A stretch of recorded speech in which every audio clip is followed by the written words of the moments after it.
مع الهواية يومية جمعة وتسبح وتطلع جديد وتطلع نظيف. هي بس هاي الجمعة وبعد ما تنعاد لأن تورطت.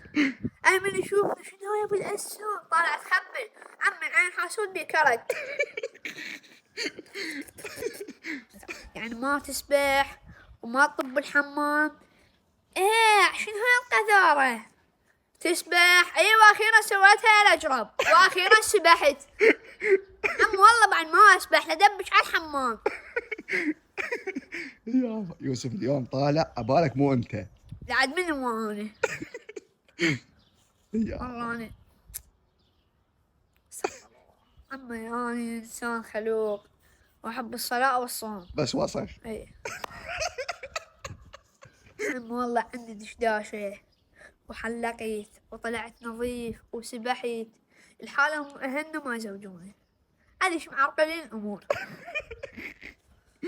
مزوجوني ترى مرايتي تهتم بيه تنظفني. واحد تخيل أبو الأسد لابس قاط وجبناها وجت ويانا جبناها. لا استغفر الله راح أروح الجامعة أنت راح تفسدني.